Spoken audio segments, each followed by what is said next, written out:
자, 우리 말씀 보겠습니다.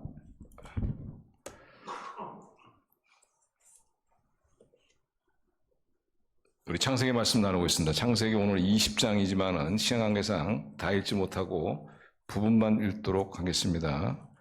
7절까지, 창세기 20장 1절에서 7절까지만 교독하기로 하겠습니다.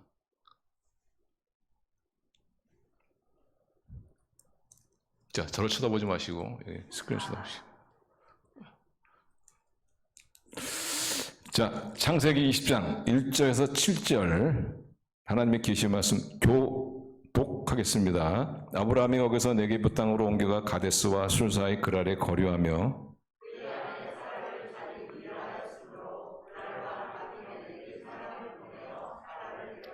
그 밤에 하나님이 아비멜렉에게 현명하시고 그에게 이르시되 내가 데려간 이 여인으로 말미암아 내가 죽으리니 그는 남편이 있는 여자임이라.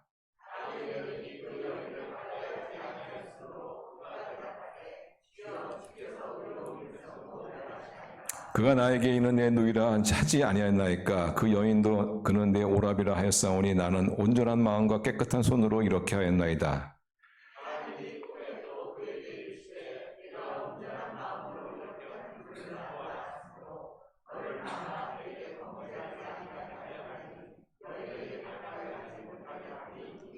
우리 7절 같이 있습니다. 이제 그 사람의 아내를 돌려보내라. 그는 선지자라. 그가 너를 위하여 기도하리니 내가 살려니와 내가 돌려보내지 아니하면 너와 내게 속한 자가 다 반드시 죽을 줄 알지니라. 아멘.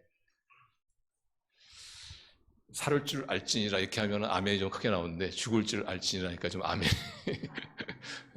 네, 내용상으로는 아멘 해야 될 그런 하나님 말씀이죠. 우리가 신앙생활 하면서 또는 인생을 살아가면서 이렇게 똑같은 실수를 반복하는 경우가 있지 않습니까? 여러분 어떤지 모르지만 저는 똑같은 실수를 반복하잖아요. 그러면 제 자신을 막 죽이고 싶어.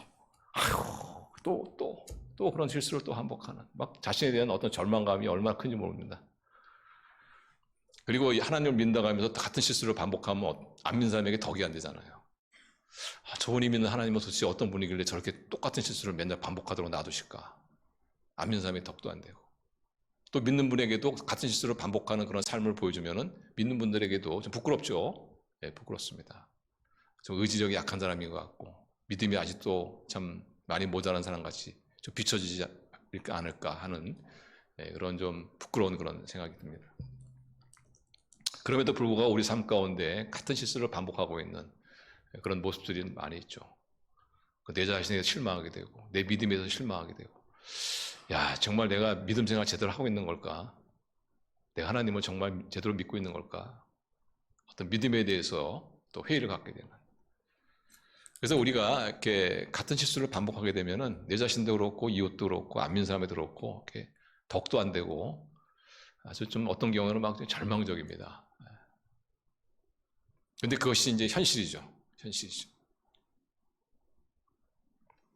그래서 오늘 본문에 그 아브라함이라는 사람이 등장하는데 이 사람을 보면서 조금 같은 실수를 반복하고 있는 우리 자신이 조금 위로를 받을 수는 있습니다. 왜냐하면 믿음의 조상이라 할 수 있는 아브라함도 그의 삶을 추적해 보면은 같은 실수를 반복하거든요. 오늘도 그 아비멜렉이라는 사람한테 아내를 거짓말로 내 누이다 이렇게 속여가지고 거짓말하는 바람에 그만 아내를 빼앗길 뻔한 그런 큰 실수를 저질렀는데, 이 실수가 오늘 본문의 처음이 아니고 그 전에 또 저질렀어요. 똑같은 실수로. 창세기 12장에 여러분 시간 되서 한번 읽어보시면 거기에 똑같은 실수가 나옵니다. 다만 그때 차이점이 있다면은 그때는 그 바로라는 사람에게 내 누이다 이렇게 속여서 그만 아내를 빼앗길 뻔한 거지만, 오늘 본문에는 아비멜렉이라는 사람이죠. 아비멜렉은 이름이 아니고 타이틀입니다. 지금으로 하면 대통령. 그 당시에 가나안 땅을 통치하고 있었던 대통령격인 그 아비멜렉이라는 사람에게 그만 어떤 이유로 말미암아 아브라함이 자기 아내를 내 누이다 이렇게 거짓말로 해가지고 그럼 내 누이냐? 그럼 내가 데려가겠다 해서 그만 그 아내를 빼앗길 뻔한 그런 실수가 나오는데, 이것이 처음이 아니에요. 창세기 12장에 제가 이미 말씀드렸지만은 거기서도 똑같은 일이 있었다는 것이죠. 그때는 하나님께서 어떻게 도우셨냐면은 하나님께서 그 바로 아브라함의 아내를 빼앗아간 바로의 집안에 재앙을 내렸어요. 어마어마한 재앙이 갑자기 임하니까 이게 어찌 된 일이냐 가서 나중에 알아보니까 그 아브라함이라는 사람의 아내가 그 여자가 그 아내였다는 거야. 아내였다는 거. 그래서 너무 깜짝 놀라가지고 그 바로라는 사람은 그 아브라함의 가족들을 추방시켜버리죠. 네, 떠나시오.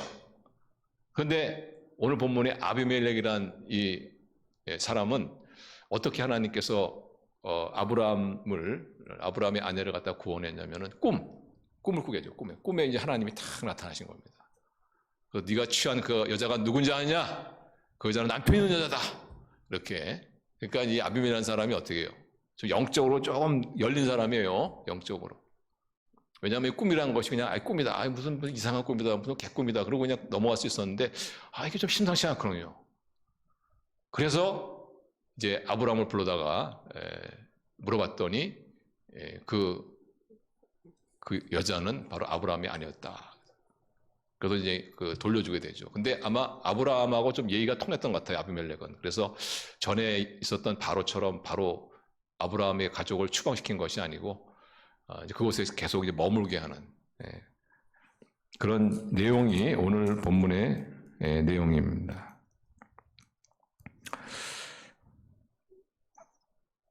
4절 보시면 4절 보세요. 아비멜렉이 그 여인을 가까이 하지 않았으므로 그가 대답하되 주여 주께서 그런 백성도 멸하시나이까 그가 나에게 이는 내 누이라 하지 않았나이까 그 여인도 그는 내 오라비라 하였사오니 나는 온전한 마음과 깨끗한 손으로 이렇게 하였나이다. 그래서 하나님께서도 말씀하시죠. 그래 알고 있다. 네가 속아서 이런 잘못을 저지른 걸 알고 있기 때문에 그래서 내가 너를 도우려고 왔다. 이렇게 말씀하시죠. 6절 보시면 자 6절 한번 같이 읽어요. 시작. 아브라함이 꿈에 또 그에게 이르시되 내가 온전한 마음으로 이렇게 한 줄을 나도 알았으므로 너를 막아 내게 범죄하지 아니하게 하였나니 여인에게 가까이 하지 못하게 함이 이 때문이니라. 그래서 아비멜렉이 어떤 나쁜 의도를 가지고 아브라함의 아내를 빼앗은 게 아니고 아브라함이 속였잖아요. 거짓말로. 내 누이다. 그리고 살아도 내 오랍이다. 이러니까 아비멜렉이 얼마인지 그 여자를 데려올 수 있잖아요.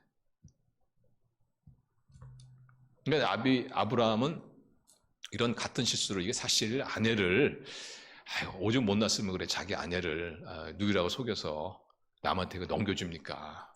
사실 요즘에 아무리 요즘에도 정말 참 죄악이 넘치는 세상이지만 이런 사람은 많지 않지 않아요. 그러니까 아브라함의 실수가 사실 큰 실수죠. 그런데 이런 실수를 어떻게 해요? 똑같이 반복하고 있다는 거예요. 똑같이 반복하고 있다. 그래서 아브라함이 그러면 왜 이런 같은 실수를 반복했을까? 왜 우리는 믿음 생활에 있어서 삶에 있어서 같은 실수를 반복할까? 어떻게 반복하지 않을 수 있을까? 하는 것을 우리가 아브라함을 통해서 좀 배웁니다. 아브라함이 왜 이렇게 같은 실수를 반복했냐? 첫 번째 큰 이유는 뭐냐면 바로 아브라함의 기질 때문입니다. 아브라함의 기질 때문이다. 우리가 왜 같은 실수를 반복하는지 아세요? 우리의 기질 때문이에요. 기질 때문에. 사람은 저마다 타고난 기질이라는 게 있어요. 기질. 그 기질이 어떤 기질이냐? 여기에 대해서는 뭐 여러 가지 얘기가 있습니다만은 아리스토텔레스가 얘기한 4가지 기질을 중심으로 보면은 첫 번째가 이제 우리가 말한 다혈질이라는 기질이죠. 다혈질 기질. 대표적인 사람이 누구냐면 베드로입니다. 베드로. 이 다혈질 기질을 가진 사람은 사람이 좋아요. 남하고 어울리기 좋아하고, 유머 감각도 있고, 재밌는 사람이야. 이런 사람이 있으면 재밌어요. 그 분위기가 좋아져요. 그런데 약점은 뭐냐면은 너무 충동적이고, 그리고 변덕이 심해. 변덕이. 그런 약점이 있어요. 또 하나의 기질이 뭐냐면 담즙질이라는 기질입니다. 이 기질을 대표한 사람이 누구냐면 바울이라는 사람이에요. 바울 아시죠, 여러분? 바울. 이 담즙질 기질을 가진 사람은 어떤 특징이냐면은 아주 추진력이 강합니다. 리더십이 강해요. 그래서 뭔가를 갖다가 좀 해내는 그런 기질이 있어요. 그런데 단점이 뭐냐면 사람이 너무 차가워. 눈물도 인정도 없어요. 그리고 이 독재자들이 이 담즙질 기질이 많죠. 독재자들이. 자기 마음대로 해야 직성이 풀리는. 또 하나의 기질이 뭐냐면 우울증이라는 기질이 있어요. 우울증이라는 기질은 이 가진 사람은 어떤 특징이냐면은 아주 창조력이 있어요. 창의력이 뛰어나요. 창의력이. 그래서 예술 방면에서 일하시는 분들은 대부분 다 우울질입니다. 스마트해요. 똑똑합니다. 인텔리전트하고. 그런데 단점이 뭐냐면은 너무 자기중심적이에요. 자기 세계가 있어, 자기 세계. 자기 세계에 갇혀있을 확률이 높아요.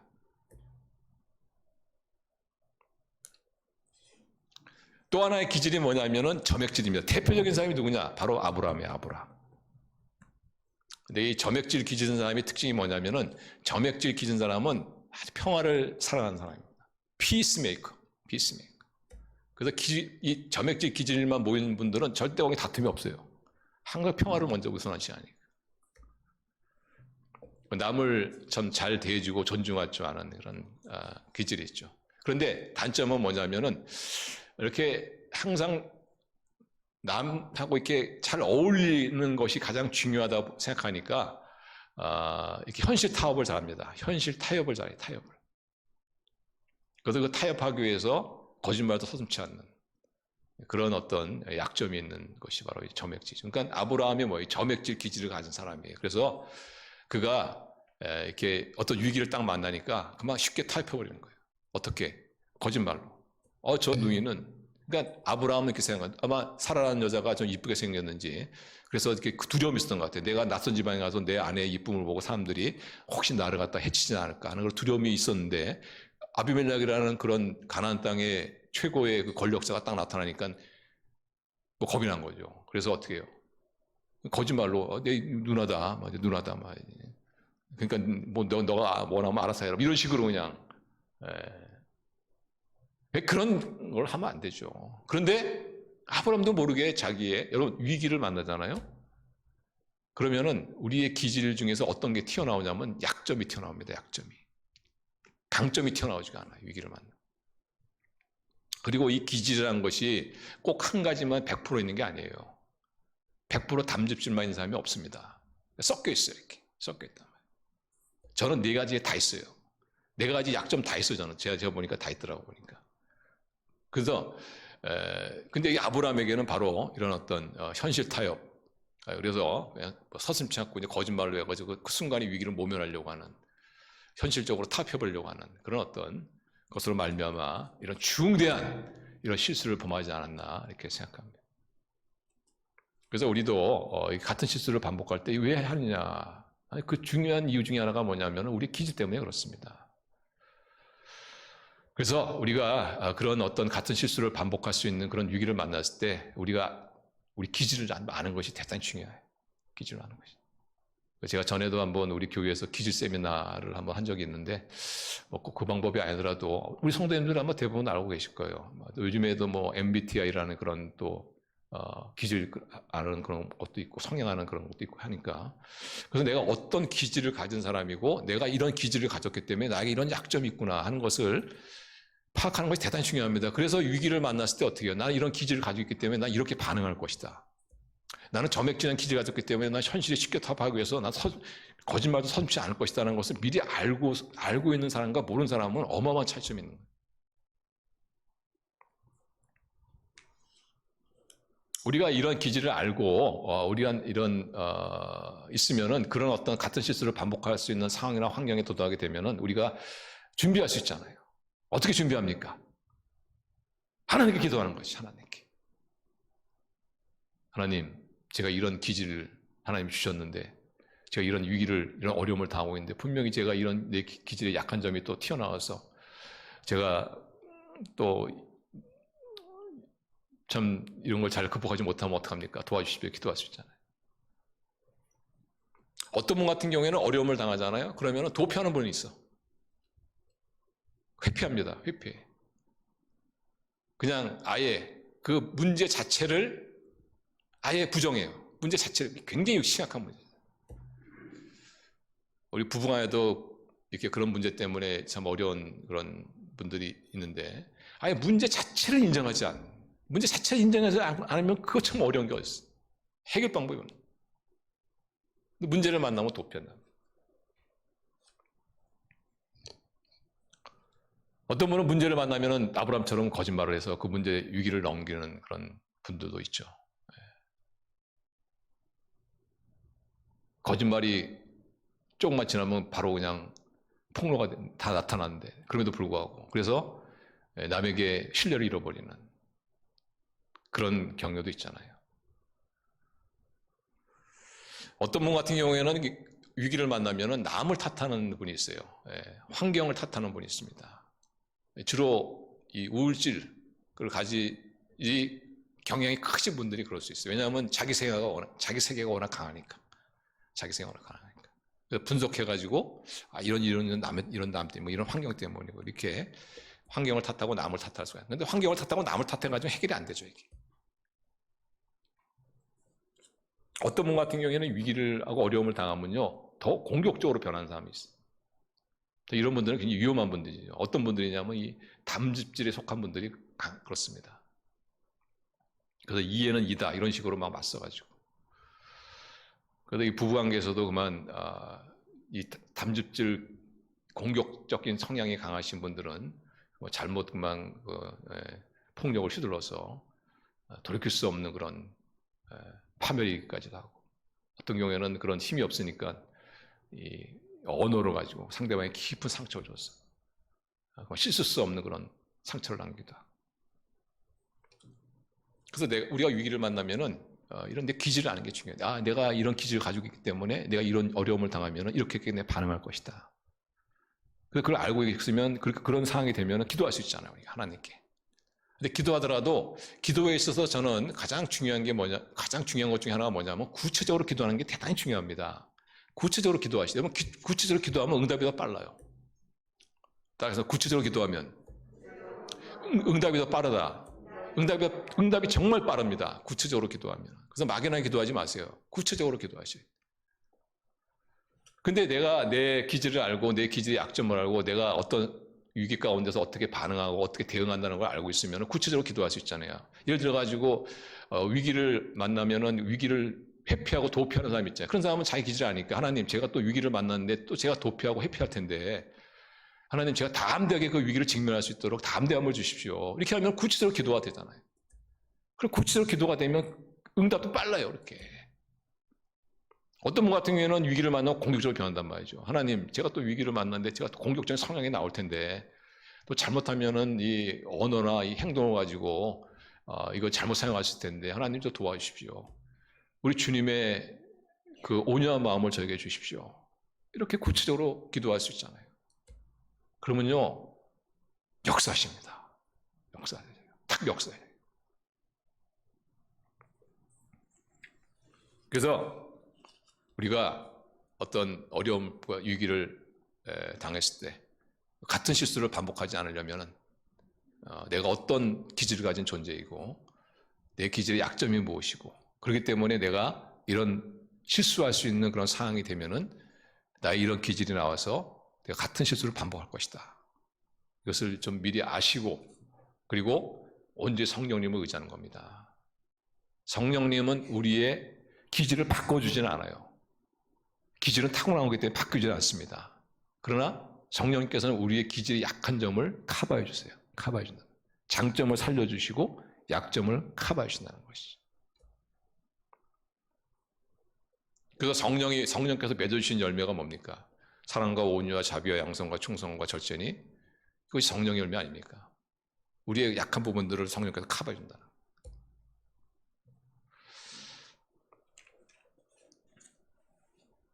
그래서 우리가 아브라함 같은 그런 큰 위기, 그런 큰 어려움을 맞지 않고 우리 삶 가운데 작은 것이라도 우리가 내가 내 자신을 좀 잘 파악하고 있고 내가 이런 상황에서 어떻게 반응하는가, 이걸 좀 잘 숙지하고 있어야 돼요.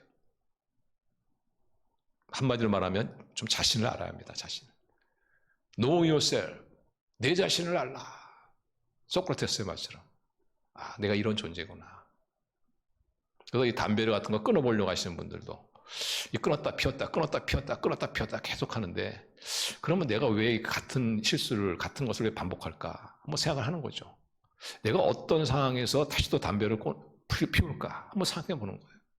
그래서 그런 상황이 오면은 그 상황으로부터 도망치든가, 아니면 하나님께 도움을 청해서 그 상황을 이기든가.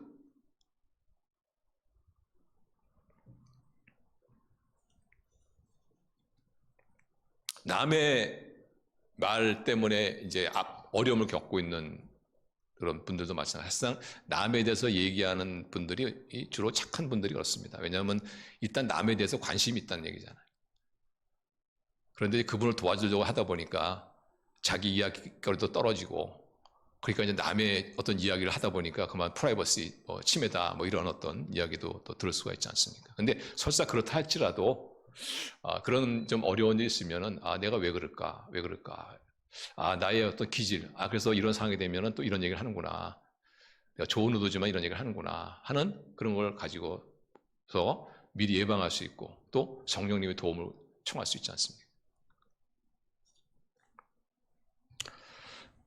그래서 성도님들, 우리가 같은 실수 반복합니다. 그러나 같은 실수를 계속 반복해서는 안 되겠죠. 왜냐하면 같은 실수를 반복하면은 일단은 내가 절망이 되잖아요. 내 자신이 이게 막 너무 싫지 않습니까? 그리고 남에게 도움이 안 되고 안 믿는 사람에게 덕이 되지 않고 심지어는 내 신앙을 다 잃어버릴 수도 있어요. 그래서 우리가 같은 실수를 반복하지 않을 수 없지만은 그 횟수를 자꾸 줄여가야지. 그러려면 어떻게 해요? 내가 어떤 존재인가를 좀 이렇게 하나님 앞에서 기도하시면서 또는 다른 어떤 방법을 통해서 이렇게 깨달으시고 내가 내 기질에 이런 약점이 있는데 내가 위기를 만나면 나의 이런 약점이 나오겠구나. 그래서 그걸 좀 미리 참 이렇게 내가 반응하겠구나 이런 것을 좀 잘 숙지하고 계시다가 그런 상황이 되면 어떻게 해요? 성령께 도움을 청하세요. 구체적으로 성령께 도움을 청하세요. 그래서 우리 성령의 도움으로 우리 같은 실수를 우리 더 이상 반복하지 아니하고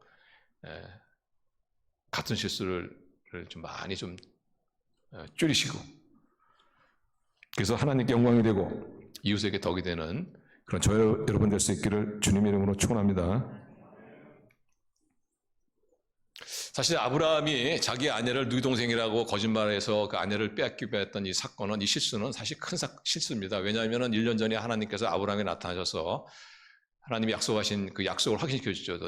내가 너에게 씨앗이 있을 것이다. 내가 아기를 낳을 것이다. 그리고 큰 그 아기로부터 시작해서 민족을 이루고 그 민족 가운데 메시아 곧 그리스도 그분이 오실 것이다. 이런 놀라운 약속을 주시거든요. 그런데 지금 그 약속을 다시 한번 확인받은 아브라함이 이런 엄청난 실수를 저진 겁니다. 그래서 아내를 빼앗겨가지고 만일 아비멜렉이 아브라함의 아내 사라하고 동침을 했다면, 그래서 아기를 낳았다면 이게 아브라함의 악인지 아니면 아비멜렉의 악인지 얼마나 이게 곤란해졌겠어요. 그리고 한 걸음 더 나가서 거기에는 메시아가 오는데, 그 혈통을 타고 메시아가 오는데 이 어마어마한 약속, 이 약속이 그 특권이 그만 다 상실될 뻔하지 않냐. 왜 그런 같은 실수를 반복했느냐? 이미 제가 말씀드렸지만은 그건 아브라함의 기질되지만 더 큰 이유가 있어요. 그것이 뭐냐? 두려움이다 말이에요. 두려움으로 말미암아 아브라함은 엄청난 약속과 특권을 다 빼앗길 뻔했어요. 그래서 우리도 마찬가지입니다. 우리가 이 두려움에 사로잡혀서 우리가 어떤 중요한 결정을 하게 되면은 우리는 많은 것들을 잃어버릴 수가 있죠. 아브라함이 그렇게 얘기합니다. 나중에 아비멜렉이 너 왜 내 아내를 누이라고 거짓말했냐? 그래서 나로 하여금 이렇게 큰 죄를 저질 뻔하게 만들었느냐 했을 때 아브라함이 뭐라고 대답하냐면 10절 12절입니다. 10절 12절. 자, 같이 읽어요. 시작. 아비멜렉이 또 아브라함에게 이르되 내가 무슨 뜻으로 이렇게 하였느냐? 아브라함이 이르되 이곳에서는 하나님을 두려워함이 없으니 내 아내로 말미암아 사람들이 나를 죽일까 생각하였습니다. 아브라함이 그렇게 했던 이유가 뭐냐? 두려움이란 말이에요. 저 사람들 나 죽이면 어떡하나? 하는 두려움 때문에. 그래서 우리가 두려움을 조심해야 됩니다. 우리도 두려움 때문에 같은 실수를 반복할 수 있습니다. 두려움 가운데서 우리가 절대 하지 말아야 될 것 하나만 제가 말씀드리면은, 두려움 가운데서는 절대 중요한 결정을 내리지 말라는 것이죠. 아브라함도 두려움 가운데 있는데 굉장히 중요한 결정을 내렸잖아요. 자기 아내를 누이 동생이라고 그래가지고 그냥 빼앗길 뻔하고 그걸 통해 가지고 하나님의 위대한 메시아의 그 약속과 언약, 이 축복과 특권을 다 잃어버릴지 원하지 않았습니까? 그래서 중요한 결정은 두려움 가운데 하면 안 된다. 두려움이 물러가고 마음의 어떤 확신과 평안 가운데 있을 때 중요한 결정을 해야 된다.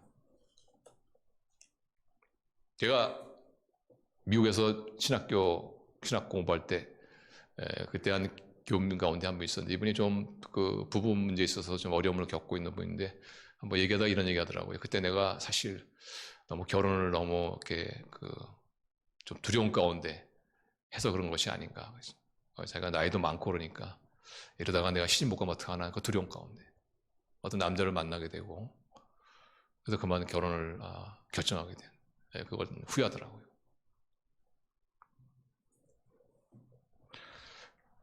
그래서 우리가 뭐 그 문제만이 아니고 우리 일생에 정말 중요한 문제, 뭐 직업을 결정한다든가, 또 뭐 우리 학생들이 학교의 전공을 결정하는 것도 그것도 마찬가지죠. 우리 인생에 굉장히 중요한 것들, 이런 것들은 절대 두려움 가운데, 쫓기는 가운데 해서는 안 된다. 두려움이 물러가고 좀 마음에 어떤 확신과 좀 평안이 있을 때, 사실 확신과 평안을 주시는 분은 하나님인 줄로 믿습니다. 그럴 때야 돼요. 그럴 때. 그럼 우리가 어떻게, 그렇지만 우리가 두려움에 자유할 수는 없죠. 두려움과 근심과 염려에서 자유할 인생은 없습니다. 정말 큰 두려움이야 작은 두려움이야 그 작은 뿐이지. 그럼 우리가 신앙생활을 하면서 염려나 근심이나 두려움을 어떻게 극복하느냐? 첫째로 하나님을 바라봐야 합니다. 두려움을 바라보는 것이 아니고 하나님을 바라봐야 해요. 하나님. 왜 하나님을 바라봐야 되느냐? 하나님은 하나님의 자녀들이 두려움 가운데 살기를 너무너무 싫어하시는 분이기 때문이었습니다. 우리 하나님, 우리 부모님도 그렇죠. 우리 부모님들이 자녀들이 근심과 염려와 두려움 가운데 사는 것을 원하는 사람이 누가 있겠어요? 다 우리 자녀들이 인생을 재밌게, 기쁘게, 이렇게 활기차게 살기를 원하지. 그냥 근심과 걱정과 두려움 가운데 쩔어가지고 그럼 막 속상하잖아요. 그 마음이 어디서 왔냐? 하나님부터 왔다는 거죠. 하나님은 우리 자녀들이 두려움 가운데 사는 거 제일 싫어하십니다. 그래서 두려워하지 말라! 두려워하지 말라! 이 말씀을 많이 하시죠, 하나님께서. 내가 너를 지키리라. 두려워하지 말라. 그래서 우리 믿는 하나님은 성삼위 하나님 아닙니까? 삼일체 하나님. 삼일체 하나님인데 성부 하나님이 어떤 하나님인지 아세요? 성부 하나님. 자, 이사야 41장 10절. 우리 같이 읽읍시다. 크게 같이 읽으시자. 두려워하지 말라. 내가 너와 함께함이라. 놀라지 말라. 믿습니까? 나는 내 하나님이 됨이라. 내가 너를 굳세게 하리라. 참으로 너를 도와주리라. 참으로 나의 의로운 오른손으로 너를 붙들리라. 성부 하나님이 하신다. 두려워하지 마. 내가 너 책임질게. 내가 너 붙들어줄게. 그러니까 우리 성부 하나님이 우리가 두려움 가운데 사는 것을 얼마나 싫어하시는지 우리는 알 수 있죠. 성자 하나님 예수님은 어떠십니까? 요한복음 14장 27절 보시면 이 말씀은 십자가 지시기 전에 두려움 가운데 떨고 있는 제자를 향해서 하신 말씀이고, 또 지금 우리 모든 예수님의 제자들에게 주신 말씀입니다. 우리 요한복음 14장 27절 가서 같이 있습니다. 시작. 평안을 너에게 끼치노라. 곧 나의 평안을 너에게 주노라. 내가 너에게 주는 것은 세상이 주는 것과 같지 아니하니라. 너희는 마음에 근심하지도 말고 두려워하지도 말라. 이게 바로 주님의 마음이라. 두려워하지 말라. 근심하지 말라. 내가 평안을 주겠다. 세상이 줄 수 없는 평안을 주겠다. 우리 성령 하나님은 어떠세요? 성령 하나님. 디모데후서 1장 7절 말씀 같이 있습니다. 시작. 하나님이 우리에게 주신 것은 두려워하는 마음이 아니요 오직 능력과 사랑과 절제하는 마음이다. 하나님은 우리에게 두려운 영을 주신 적이 없습니다. 두려운 마음을 주신 적이 없어요. 두려운 마음은 어떻게 생겼냐?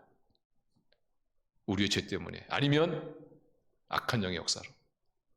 하나님은 우리 모두가 즐거운 인생, 평온한 삶, 기쁨의 삶을 살기를 원하시죠. 그래서 우리가 두려움의 삶을 그렇게도 하나님은 싫어하시기 때문에 우리가 두려움을 어떻게 극복하느냐? 두려움을 바라보는 것이 아니라 우리 성도 한 사람이 두려운 삶을 살기를 원치 아니하시는 그런 하나님을 바라보고 기도해야 할 줄로 믿습니다. 확신을 가지고 기도하세요.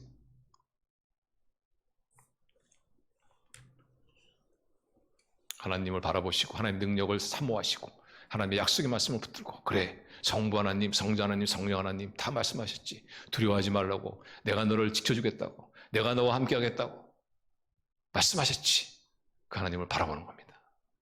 믿음의 눈으로 하나님을 딱 바라보면은 두려움이 하나씩 하나씩 물러갑니다. 여러분이 하나님을 신뢰하면 신뢰할수록 거기에 비례해서 우리 삶을 누르고 있는 두려움이 하나씩 하나씩 물러간다는, 그래서 우리 두려움의 삶이 아닌 두려움을 극복하는 그런 저와 여러분 될 수 있기를 바랍니다. 우리가 두려움을 어떻게 극복할 수 있느냐, 또 다른 하나의 현실적인 방법이 뭐냐면 두려움의 실체를 보는 겁니다. 나에게 두려움을 가져오는 그 실체를 한번 우리가 점검해 보는 거예요. 사실 많은 경우에 우리가 두려워하는 것은 사실 존재하지 않는 경우가 많아요. 허상인 경우가 많습니다. 뭐 이것이 이해가 될지 모르지만은 저는 제가 30 이전까지도 저는 주사 맞는 거 무서워했어요. 주사 맞는 거 어떻게 하면 주사를 안 맞을까? 그래서 주사 탁 맞잖아요. 그러면 저는 도저히 못 보겠어요, 그거. 겨우 주사 맞는. 근데 어느 날 제가 뭐 주사 맞는 게 뭐 이렇게 두려운 건가? 진짜 뭐 실체 한번 더 봐야 되겠다 내가. 그래가지고 주사를 맞는데 제가 눈을 부릅뜨고 봤습니다. 이렇게 봤어요. 더 찔러라. 얼마나 들어가나 보자. 그거 하고 보니까 별거 아니더라고 이게. 지금은 그냥 지금은 제가 그걸 엔조이합니다. 이거 혈관으로 들어가가지고 이거 필요가 돼. 그러니까 막상 이게 직면하면 별거 아니에요 사실상. 근데 우리는 그것을 너무 어떻게 해요? 과대하게 생각하는 거예요. 그 공포가 미치는. 미국 편입국에서 한번 데이터를 갖다가 발표한 적이 있는데, 그때 상당한 지역을 커버하고 있는 안개, 짙은 안개, 한 치다풀 덮은 짙은 안개가 얼마나 두렵습니까? 근데 그것을 농축시키니까 한 컵도 안 돼요, 한 컵도. 이게 별거 아니구나.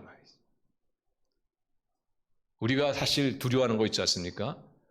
그거는 거의 일어나는 게 아니에요. 그런데 사고는 언제 일어나냐면은 우리가 그냥 아무 생각 없을 때 일어나는 거예요, 사고는.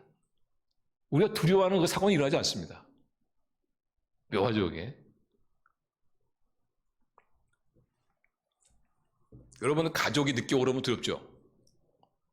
늦게 와가지고 그 두려움이 막 있었는데 그때 사고 일어난 적 거의 있습니까? 없어요. 근데 어느 날 갑자기 뭐 가족이 뭐 좀 안 좋은 일 있었다. 그런 건 갑자기 날라오는 거죠. 그런 이야기들.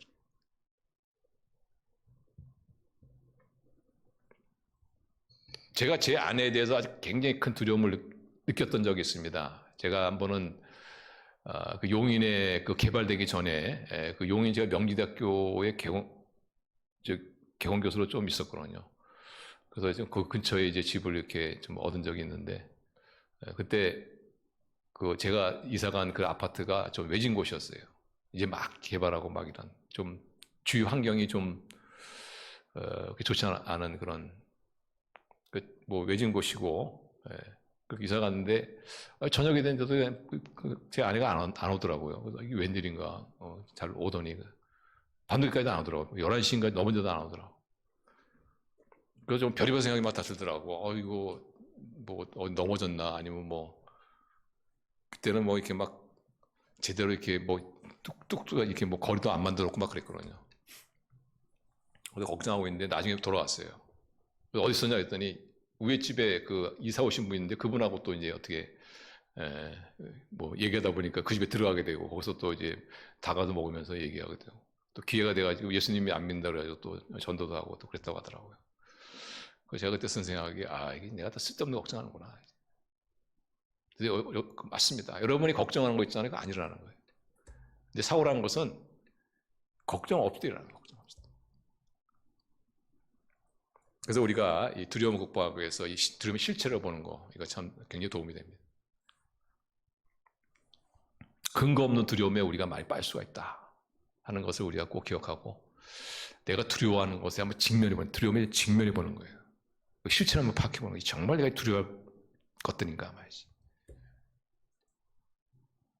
별거 아니다. 이렇게 이제 우리가 두려움의 실체를 우리가 이제 발견하게 되면 두려움을 자유할 수가 있습니다. 세 번째 두려움을 극복하는 데 도움이 되는 것이 뭐냐면은 또 하겠습니다. 죽기밖에 더 하겠느냐. 우리가 사실 왜 두려워합니까? 여러분, 우리가 두려워하는 그 두려움의 맨 마지막은 뭘까요? 죽음 아니겠습니까? 자, 어떤 사람이 실직했습니다. 취직을 하려고 하는데 취직이 잘 안 돼요. 얼마나 두렵겠습니까? 근데 취직이 안 됐다. 그럼 최악의 경우는 어떤 경우가 있어요? 최악의 경우는 굶어 죽는 거 아니겠습니까? 뭐 그런 일도 없겠지만. 하나님의 자녀라면 하나님께서 그 인생 책임지시지 뭐 굶어 죽게 하겠습니까만. 그러나 최악의 경우라고 한번 가정해 본다면 굶어 죽는 거 아니겠습니까? 근데 죽는다. 그럼 죽는다는 건 뭐예요? 죽는다는 게 무슨 의미입니까? 우리 영혼과 몸이 분리된다는 거 아니겠습니까? 우리의 소울, 우리의 영혼과 몸이 세퍼레이트 된다는 거 아니겠습니까? 그래서 우리의 몸은 흙으로 가고 우리의 영혼은 하나님께로 가고, 그러니까 우리가 하나님께 가는 날이죠. 이 땅에서 천국으로 이사가는 날 아닙니까? 우리가 그리스도 예수 이름으로 살았던 그런 선한 삶에 대해서 보상받는 날 아닙니까? 하나님 품에 안겨 우리의 모든 눈물이 다 닦여지는 그런 날 아니냐 말이지. 그래서 우리 그리스도인만큼 무서운 사람이 없어요, 사실. 어떤 사람이 무서운 사람이냐? 죽음을 두려워하는 사람이 가장 무서운 사람입니다. 근데 우리 그리스도인에게 죽음이란 것은 영원한 나라로 이사가는 거죠. 하나님 품에 안기는 거. 하나님 품에 안겨서 흐르는 눈물을 하나님이 다 닦아주시는 그런 날이 바로 우리에겐 죽음이 아니냐. 그래서 우리는 죽음을 두려워할 이유가 없고, 그래서 우리의 삶에 일어나 있는 최악의 경우가 죽음이라면 우리는 죽음을 두려워할 수 없는 그런 사람이기 때문에 죽기밖에 더 하겠냐. 이것이 우리의 죽음을 극복할 수 있는 우리의 믿음의 고백인 것을 여러분 믿으시기를 바랍니다.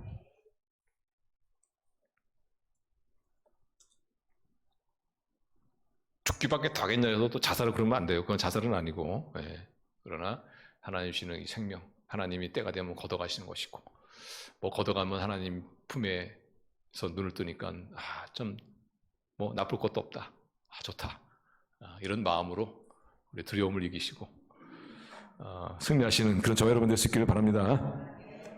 마지막으로 우리 두려움을 극복하기 위해서는 우리 악령을 쫓아야 된다. 악령을 쫓아야 된다. 왜 악령을 쫓아야 되냐면요, 때로는 이 악령이 우리의 감정을 파고들 수가 있어요. 특별히 어떤 감정이냐면 두려움. 물론 악령이 우리에게 두려움을 주지는 않습니다. 제가 말씀드렸지만 두려움이라는 것은 보통 두 가지로부터 오는 것 같아요. 하나는 내 죄로 말미암아. 또 하나는 악령의 공격이 있는데 그 공격은 악령이 두려움을 주고 공격하는 것이 아니고, 악령은 우리가 두려움 가운데 있을 때 그 두려움을 더 가중시키기 위해서 우리를 공격해 온단 말이에요. 그러니까 두려움이라는 것은 악령이 공격할 수 있는 빌미를 제공할 수가 있다. 그래서 용서하지 못하는 마음, 미워하는 마음, 이런 마음 속에 악령이 역사합니다. 역사해요. 그래서 우리 그리스도인들은 미워하는 마음이 있으면 안 돼요. 용서하지 못하는 마음이 있으면 안 돼요. 미워하는 마음이 있으면 빨리 버려야 됩니다. 용서할 사람이 있으면 빨리 용서하셔야 돼요. 그래야만 악령이 틈타지 못해요. 두려워하는 마음도 마찬가지. 그거 그냥 방치해두면 안 돼요. 왜냐? 악령이 역사하기 때문에. 그래서 에베소 4장 26절 20절 이렇게 말하죠. 한번 같이 읽어요. 시작. 에베소서 같이 읽어요. 같이 읽습니다. 시작. 분을 내어도 죄를 짓지 말며 해가 지도록 분을 품지 말고 마귀에게 틈을 주지 말라. 우리가 분노를 품고 있는 거, 왜 그걸 빨리 해결해야 되냐면 마귀에게 틈을 주기 때문에 그렇습니다. 악령이 그 분노를 통해서, 그 두려움을 통해서, 그 미움을 통해서, 용서하지 못하는 것을 통해서 역사하기 때문에 틈을 주면 안 된다. 빨리 해결해야 돼. 그냥 이것을 갖고 있으면 악령이 들어와서 찐득이처럼 붙어가지고 역사한다는 거예요. 그래서 우리의 미움을 더 가중시키고 용서하지 못하는 것을 더 가중시키고 우리의 두려움을 더 가중시키고 결국 두려움의 노예로 우리 끌고 간다는 거예요. 그래서 여러분, 우리 성도님들 미움의 마음이나 용서하지 못하는 마음이 있으면 그걸 빨리빨리 해결하시죠. 어떻게 해결합니까? 두 가지 방법. 용서와 회개. 용서와 회개입니다. 용서할 건 하루라도 잠자리 들기 전에 그날 딱 해결하시고 그 다음에 회개할 거 있으면 회개하고. 그래서 마귀가 더 이상 들어올 수 있는 그 근거를 없애버려요. 그리고 나서 예수 그리스도 이름으로 마귀를 쫓아버리는 것이죠. 쫓아버리는 거예요. 예수 이름을 명하노니 마귀는 떠나갈지어다. 쫓는 거예요. 근데 쫓기 전에 반드시 뭘 해야 돼요? 용서와 회개를 해야 된다. 용서와 회개를 안 하고 마귀를 쫓으면 어떻게 될까요? 쫓겨갈 수 있어요. 근데 다시 또 와. 왜? 다시 또 들어올 수 있는 근거가 그대로 있으니까. 어떤 경우에는 회개와 용서함에도 불구하고 마귀가 악령이 또 역사할 수가 있어요. 그런 경우도 있습니다. 그런 경우는 어떻게 하냐? 버텨야 돼. 버티면서 끝까지 영적 전쟁을 해야 돼요. 그래서 에베소서 4장 7절에 오신 이런 말씀 있죠. 우리 같이 읽습니다. 시작. 그런즉 너희는 하나님께 복종할지어다. 마귀를 대적하라. 그리하면 너희를 피하리라. 마귀를 대적하라는 것은 계속해서 대적하라는 얘기입니다. 한 번 대적 끝난 것이죠. 대적에도 불구하고 마귀가 떠나지 않을 수가 있다는 얘기죠. 그렇지만 그때는 계속해서 하나님께 복종하고 순종하고 회개하고 용서하면서 예수 이름으로 계속 마귀를 대적하라. 그러면 마귀가 떠나게 됐어요. 악령이 떠나게 됐어요. 그럼 우리는 미움에서 자유한, 또 두려움에서 자유한 그런 인생을 우리가 살아야 되지 않겠습니까? 우리 하나님이 원하시는 그런 삶 아닙니까? 하나님께서는 우리에게 인생이라는 것을 선물로 주신 것을 여러분 믿으시길 바랍니다. 우리는 이 인생이라는 것을 선물로 받았잖아요. 선물로 받으면 어떻게 됩니까? 이 선물을 즐겨야죠. 즐겨야죠. 그래서 하나님 우리 자녀들이 인생을 즐겁게 살게 원해요. 즐겁게. 우리가 즐겁게 살기 위해서는 우리가 특별히 같은 실수, 우리 반복하지 않도록 특별히 내 기질을 내가 잘 알고 있고 내가 이런 상황 속에서 이런 환경 속에서 이런 어려움 가운데 이렇게 내가 반응할 것이다. 하나님 나를 잘 파악하고 구체적으로 우리 성령님께 기도해서 우리 반복적인 실수에서 우리 자유하시는 그런 저와 여러분 되시기를 바랍니다. 또한 두려움에서 우리 자유하시는 오늘 말씀 나눴던 두려움, 어떻게 두려움을 극복할 것이냐 이 말씀을 이 방법을 여러분이 잘 기억하셨다가 그래서 두려움 가운데 우리의 인생 낭비하는 것이 아니고 근심과 염려하며 우리 인생 낭비하지 아니하고 우리 하나님이 원하시는 그런 즐거움과 기쁨의 삶, 우리 감사의 삶, 또 하나님이 주시는 그런 자녀의 특권과 그 축복의 삶을 살아가시는 그런 저와 여러분 되시기를 주님의 이름으로 축원합니다. 기도하시겠습니다.